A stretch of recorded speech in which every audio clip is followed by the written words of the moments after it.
Cal didn't break the look he shared with Susanna, but the knife now floated into view between them, as if raised on the heat of their thoughts. Susanna had no more idea of why or how this was happening than Cal, but she too grasped, albeit vaguely, the notion of the circuit that ran through her, the menstruum, the carpet, him, the gaze, and back to her again. Whatever was occurring here, it had seconds only to work its miracle before Immaculata reached Cal and broke the circle. The knife had begun to spin now, catching fresh speed at each turn. Cal felt a fullness in his testicles which was almost painful, and more alarmingly, the feeling that he was no longer quite fixed in his body, but being teased out through his eyes to meet Susanna's gaze on the knife between them, which was moving at such speed it resembled a silver ball. And then, quite suddenly, it dropped out of the air like a felled bird. Cal followed its descent as with a thud it buried its point at the centre of the carpet. Instantly a shock wave ran through every inch of warp and weft, as if the knife point had severed a strand upon which the integrity of the whole depended. And with that strand cut, the weave was loosed. It was the end of the world and the beginning of worlds. First, a column of dervish cloud rose from the middle of the Gaia, flying up towards the ceiling. As it struck, wide cracks opened, bringing an avalanche of plaster onto the heads of all beneath. It momentarily occurred to Cal that what Susanna and he had unleashed was now beyond their jurisdiction. Then the wonders began, and all such concerns were forgotten. There was lightning in the cloud, throwing arcs out to the walls and across the floor. As they sprang forth, knots from one border of the carpet to the other slipped their configurations, and the strands grew like grain in midsummer, spilling colour as they rose. It was much as Cal and Susanna had dreamt several nights before, only multiplied 100-fold, ambitious threads climbing and proliferating across the room. The pressure of growth beneath Cal was enough to throw him off the carpet as the strands sprang from their bondage, spreading the seeds of 1,000 forms to right and left. Some were swifter to rise than others, reaching the ceiling in seconds. Others chose instead to make for the windows, trailing streams of colour as they broke the glass and raced out to meet the night. Everywhere the eye went, there were new and extraordinary displays. At first the explosion of forms was too chaotic to be made sense of, but no sooner was the air awash with colour than the strands began to shape finer details, distinguishing plant from stone and stone from wood and wood from flesh. One surging thread exploded against the roof in a shower of motes, each of which, upon contact with the humus of the decaying weave, threw out tiny shoots. Another was laying zigzag paths of blue-grey mist across the room. A third and a fourth were intertwining, and fireflies were leaping from their marriage, sketching in their motion bird and beast, which their companions clothed with light. In seconds, the fugue had filled the room, its growth so fast that Shearman's house could not contain it. Boards were uprooted as the strands sought new territories, the rafters were thrown aside, nor were bricks and mortar any better defence against the threads. What they couldn't coax, they bullied. What they couldn't bully, they simply overturned. Cal had no intention of being buried. Bewitching as these birth pangs were, it could not be long before the house collapsed. He peered through the fireworks towards the place where Susanna had been standing, but she'd already gone. The buyers were also making their escape, fighting like street dogs in their panic. Scrambling to his feet, Cal started to make his way to the door, but he got no more than 2 steps when he saw Shadwell moving towards him. "Bastard!" the salesman was screeching. "Interfering bastard!" He reached into his jacket pocket, drew out a gun, and took aim at Cal. "Nobody crosses me, Mooney!" He screamed, then fired. But even as he pulled the trigger, somebody leapt at him. He fell sideways, the bullet flew wide of its target. Cal's saviour was Nimrod. He raced towards Cal now, his expression all urgency. He had reason. The entire house had begun to shake. There were roars of capitulation from above and below. The fugue had reached the foundations, and its enthusiasm was about to pitch the house over.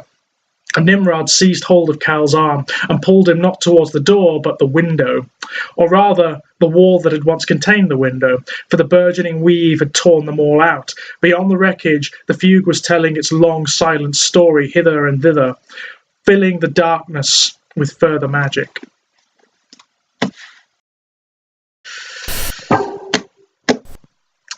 Weaveworld, simultaneously the easiest and most difficult of these videos to make for me, because this is the one around which it all revolves, really. This is the beginning of my fascination with Clive Barker's work. It's also very, very, very tied up in my own work, my own writings, which is so significant to me. It's probably the principal means by which I define. I need to unpack my history with this book in order for you to understand half of what I'm going to say about it. Weaveworld is a sacred artifact for me. It's a sacred article. Now, what does that mean when you say something is sacred? What does that mean to me? What I do not mean is that it's unassailable and that it's perfect and that everyone will enjoy it or that everyone will take profundity away from it. That's just not the case. There is not a book or a story in all of human history that is true of, that is universally applicable. It does not work like that. Stories don't work like that. Anyone who writes stories knows that they don't work like that. Or anyone who consumes them to a great degree knows they don't work like that. Weaveworld is sacred to me largely because of when it occurred and what it consists of. It occurred for me at exactly the right time in my personal development to influence me, to influence my perceptions and my state of mind. I came across Weaveworld when I was 11 years old, thanks to my mother, who got this exact copy. This is the original copy of it that I originally read from the 1980s. I think my mother got it it was a freebie, actually, from a book club that she was part of, and it's still my favorite. I have multiple copies of this book, but it's still my favorite. That there is actually the carpet, the Weaveworld itself. It's an absolutely stunning, absolutely beautiful copy of the book. It was free. It was part of her book club, and she started reading it and stopped reading it very quickly, and then came to me and gave it to me, and I remember her exact words, which were, "This is a bit weird for me, but you'll probably like it." And she was, well, like is a little bit of an understatement. I adore this book. At that point in my personal development, my experience of what I suppose you could call fantasy, which this very much is, it's lots of other things as well, but this book marks a certain transition in Clive Barker's work from works that are more horror-based but which have fantastical elements into outright, unabashed, unrestricted, phantasmagorical fantasy. My experience of fantastical works up to that point was more constrained. It was stuff like J.R. Tolkien, it was The Lord of the Rings, it was The Dragon Riders of Pern, it was C.S. Lewis and the Chronicles of Narnia, it was a little bit of Terry Pratchett.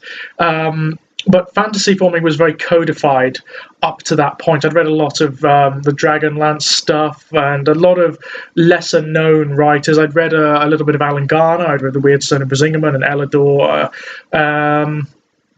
and a couple of other. I think I'd read a little bit of Raymond E. Feist at that point, and a couple of others as well. But I did not have experience of fantasy like this, where you have the highly fantastical elements, but they themselves are very ambiguous and strange and threatening, but also beautiful as a result. They are unknown quantities. They're not like, say, Tolkien's Middle-earth, for example, where if you encounter, say, an orc, you know what the orc is going to be. You know that it's going to be crude, violent, thuggish, and unpleasant. If you encounter a hobbit, you know what that hobbit is going to be like by and large. If you encounter a dwarf or an elf, you know what they're going to be like because they are racially defined, they are mythologically defined by their place in the wider world, the wider setting. That is not the case in this book. It was the first time I'd come across a story where the waking world, the world of concrete and dust and smog and ambiguity, married Wonderland, where the two interlaced in this very schizophrenic way, but beautiful way. I didn't know that was possible in fiction up until that point, and this showed me different. And not only that, if you're going to come across that sort of thing, a lot of writers and films and cartoons attempt it, but don't do it very well at all. This does it beautifully. I mean, this is probably one of the best examples of that kind of fiction I could possibly think of. It is essentially a kind of Alice in Wonderland story, but with sex and with blood and with violence and with unknown quantities. There are mythological elements in the book, but Varka lampoons them.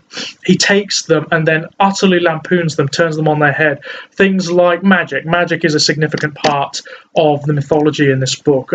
Magic is called raptures, I believe, in this, and they are described by the creatures that wield them, which are called the seer kind, as no more miraculous than the fact that bread rises. They are just crafts that they happen to be able to perform, but which appear miraculous to human eyes.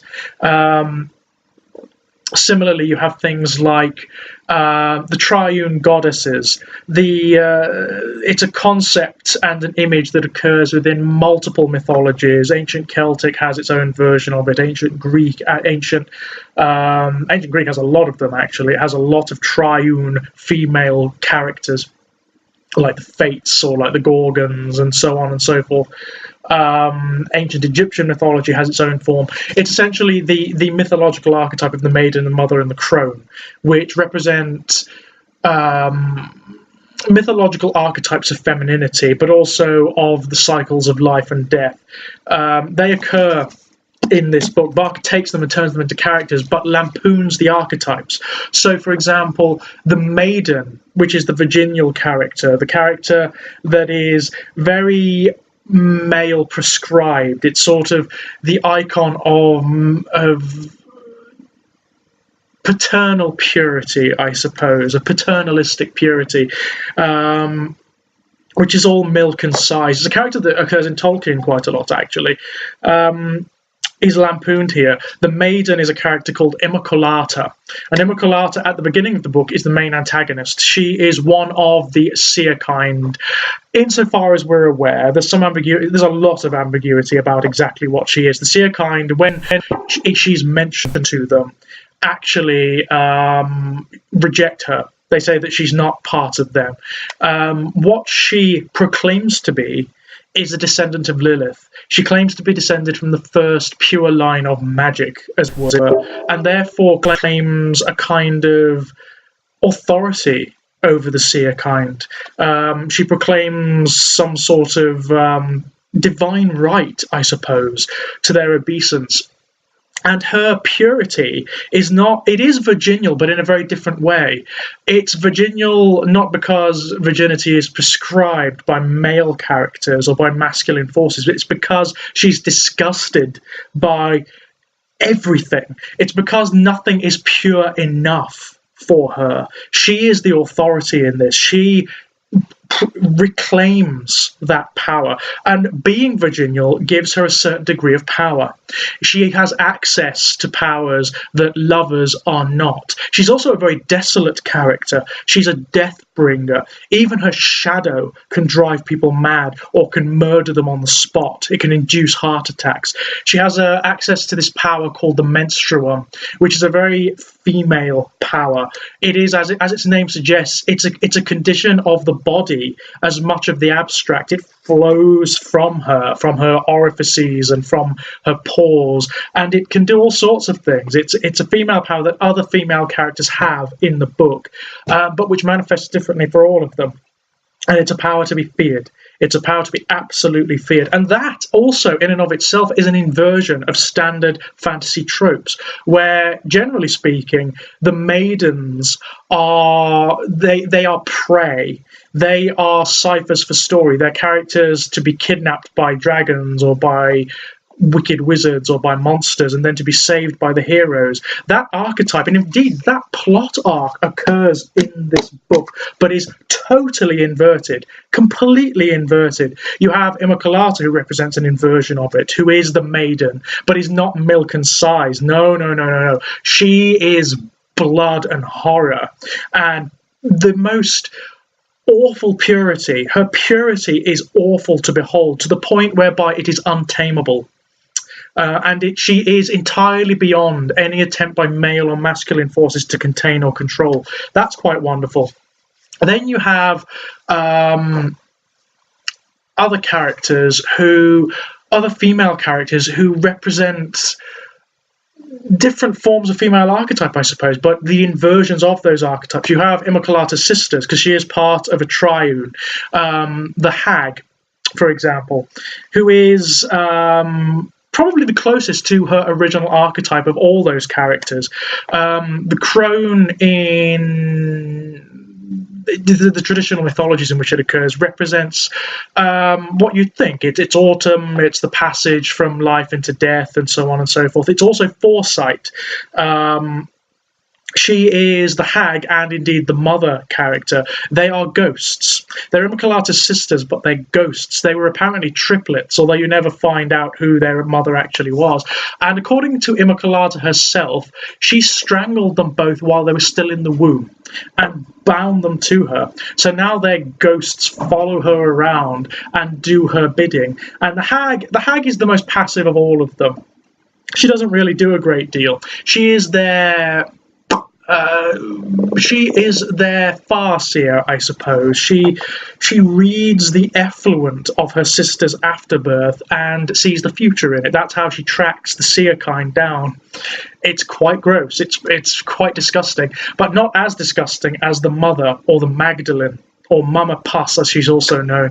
The Magdalene, the mother character, who in traditional mythology is spring and ripeness and fertility, because she's dead, is a corruption of that. Like Immaculata, she represents the taking back, the reapprehension of that female archetype from masculine definition. She finds men and rapes them and creates hideous, semi-living, abortive children from what she takes from them. And they are the Biblos, as they're called, her bastards, are the most grotesque, some of the most grotesque monsters Barker ever creates. They're some of the most horrific, but are framed in a fantasy setting, in a fantastical story. And that's one of the more interesting things about this book. If you find this book on bookshelves, you often find it scattered all over the place because nobody knows where to put it. Sometimes it'll be in the horror section, sometimes it'll be in science fiction, sometimes it'll be in fantasy, sometimes it'll be elsewhere, because it sort of straddles all of those genres and becomes something new in and of itself. It's a very, very interesting piece of work. It is very literate.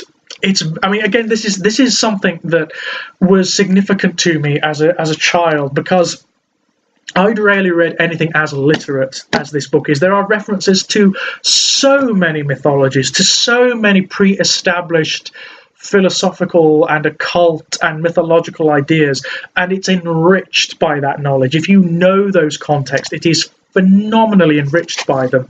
It is Barker's parody of fantasy. It is Barker's simultaneous exaltation and commentary upon the tropes and themes of traditional mythology and fantasy. It is absolutely beautiful, absolutely beautiful.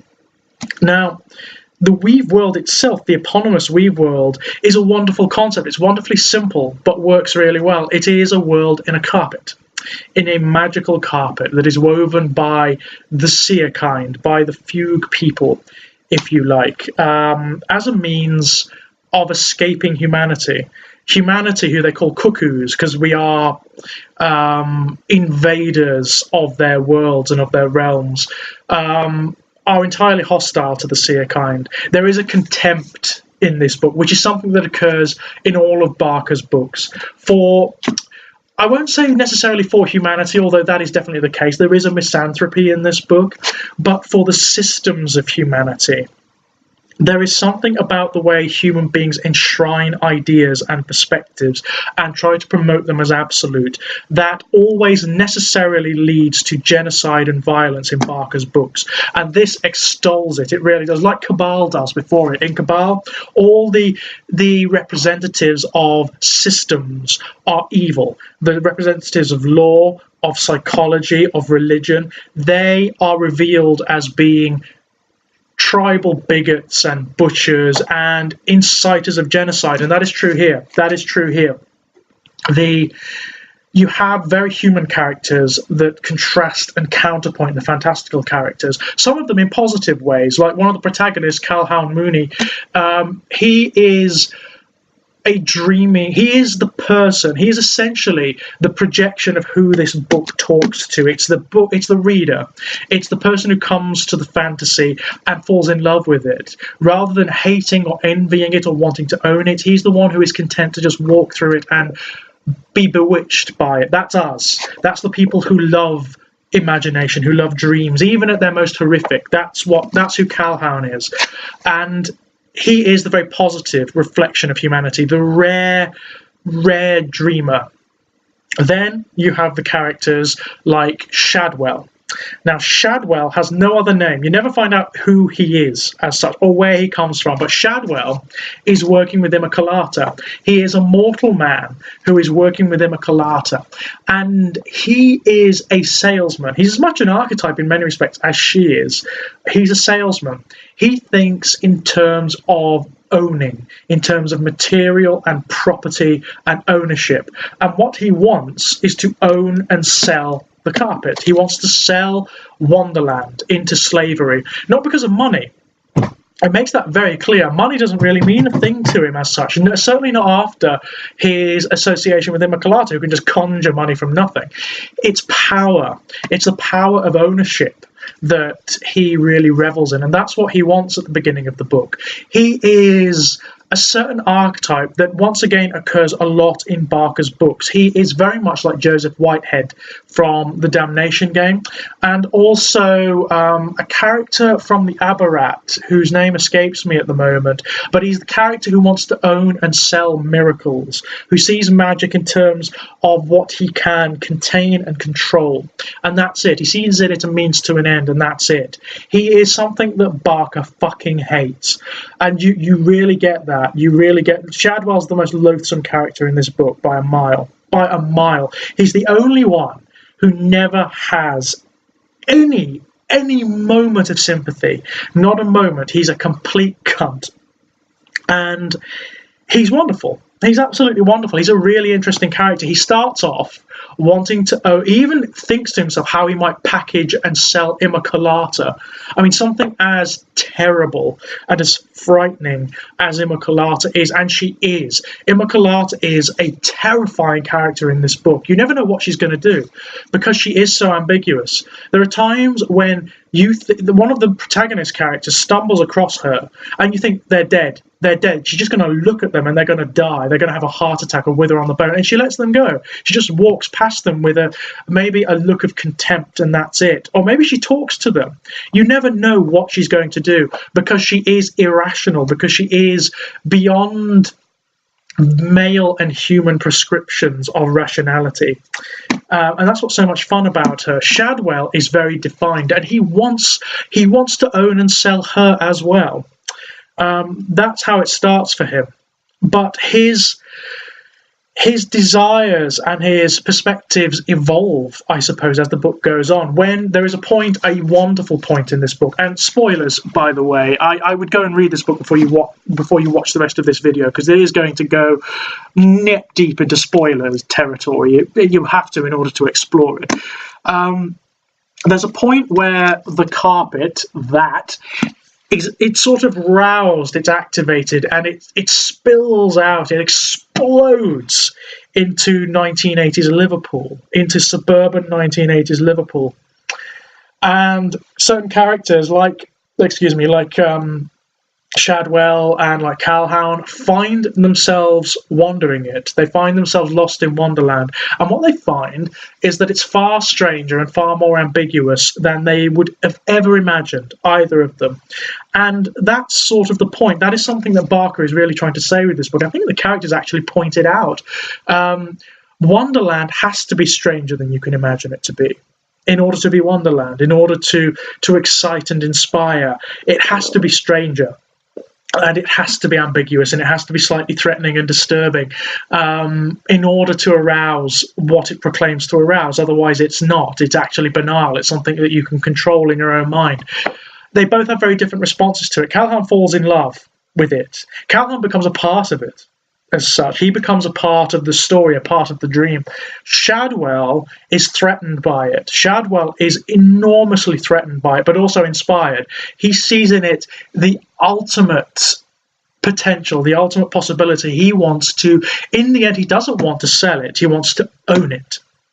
He wants to control it. And he attempts to. He attempts to do so in the most blasphemous way imaginable. He tries essentially to penetrate that swirling arc of energies there, which is the principal knot of the it's called the fugue. Stunning name. Stunning, enviable name for a Wonderland, the Fugue. Absolutely beautiful. That's another thing that's really good in this book. The names are fantastic. You have Shadwell, Uriel of the Principalities, Immaculata, Mama Puss, just Calhoun Mooney. Just wonderful, wonderful names, wonderful titles for things. There's a town in the Fugue called Nonsuch, which I love. The Orchard of Lemuel Lowe, just stunning, stunning, stunning, beautiful, evocative names. He tries to penetrate the fugue, which is where the loom that wove the carpet is. But of course, he thinks in very literal terms. He thinks in terms of a machine, something he can take and something he can own. And it's not that. Of course, it's not that. It's an abstract thing, and that defeats him utterly, because he can't own it, because he can't control it. It drives him mad. It drives him to a state of absolute hatred, a kind of fundamentalist loathing of magic. He becomes essentially the Westboro Baptist, but far more active. He becomes an evangelist against magic. And as a result, he goes on this incredible pilgrimage to find something which will destroy it, which will commit genocide against all wielders of magic and anyone tainted or touched by it. And there is something that's spoken about from the very beginning of the book, which Immaculata dreams of, which those sleeping in the fugue dream of, and it's called the Scourge. They faced it before. That's part of the reason why they wove the carpet, to escape it. It's a fire. It's a living fire that just devours everything before it. What you find, Shadwell does find it. He does find it. He goes on this incredible pilgrimage. He finds it in the Rub al-Khali, which is a desert. It's a real desert. And it's supposed to be one of the emptiest, most maddening places in the world. It's just desolate. There's nothing. He finds it there. And what it claims to be is an angel. It proclaims to be Uriel of the Principalities, the angel that stands guard at the gates of Eden. And its purpose, insofar as it believes, was to contain the seer kind within their garden. But they escaped. And now it's mad, by the way. Uriel is a mad angel. You never quite find out what it is. It believes itself to be an angel, but it's been abandoned.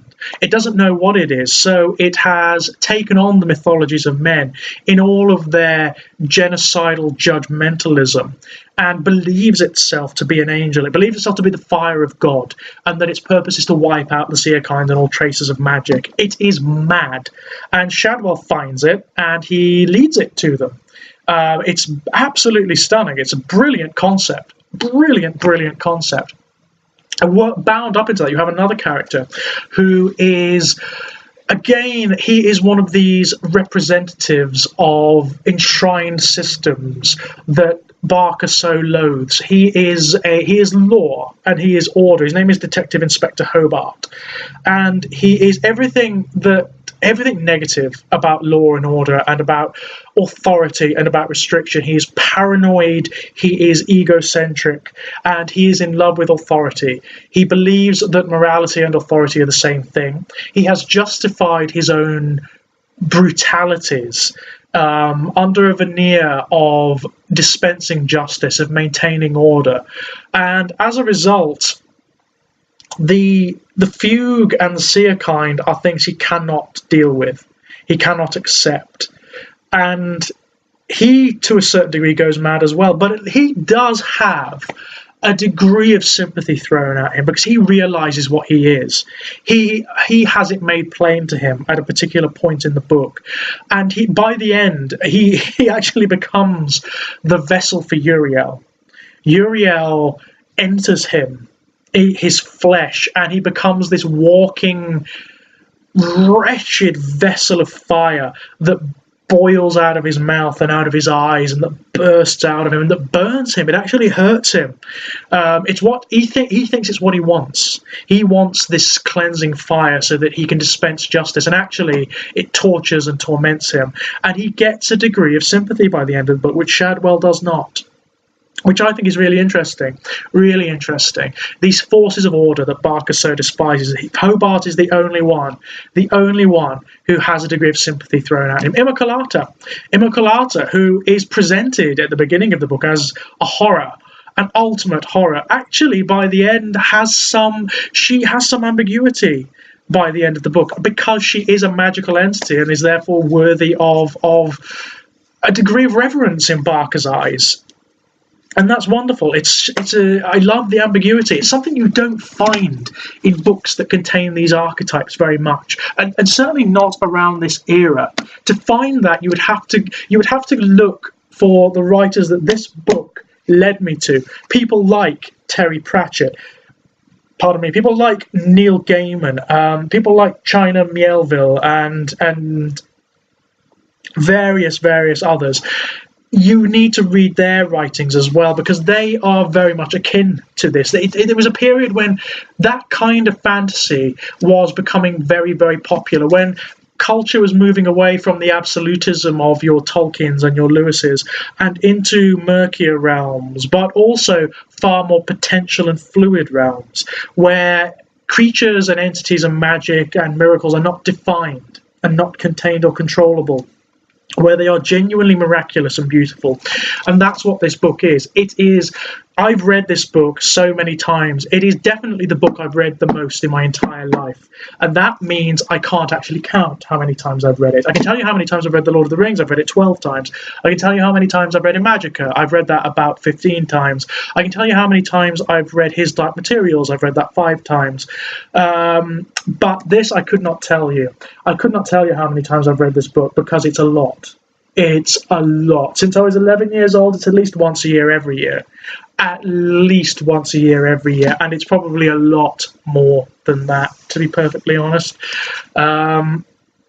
It is always moving, always inspiring, and not because of sentiment, not because it evokes a particular time. I mean, fucking hell, if there's one time in my life I don't want to evoke, it's being 11 fucking years old. I hated being 11 years old. I hated my teenage years. But this and books like it were rare moments of beauty and of inspiration that showed me not only what the world can be, but what I can be. This kind of book informed and transformed me.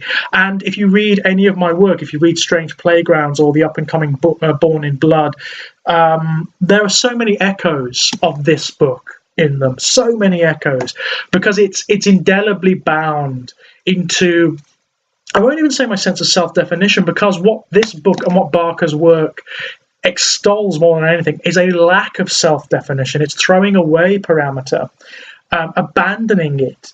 And that is what is so stunning and beautiful about this work, and pretty much all of the best work in Barker's back canon. Now, I don't know what's next. What is next after Weaveworld? I think it may be one of the books of the art next. I think it may be the Great and Secret show next, which is, again, or it could be Cold Heart Canyon. I'm not entirely sure. I'll have a look. Either way, the next one won't take as long as this. I've tried to do this video a number of times, but I just can't. It's very difficult to do this book justice. It's so easy to go off on some insane rambling tangent because there is so much to talk about. If there's any of Barker's books you read this one. This one, because for my money, although there are others that are more ambitious, like in Magica, even that are better written, definitely books that are better written and better composed. I'd say in Magica, again, it's probably better written and probably better composed. This is my favourite. This is the book I love the most out of all of Barker's work. This is the one that I will return to again and again and again. So, Mr. Barker, if you happen to be out there, thank you so much for this. This is... well, you have no idea. You have no idea how important this book is to me. Thank you very much indeed. And I will see you all again very soon.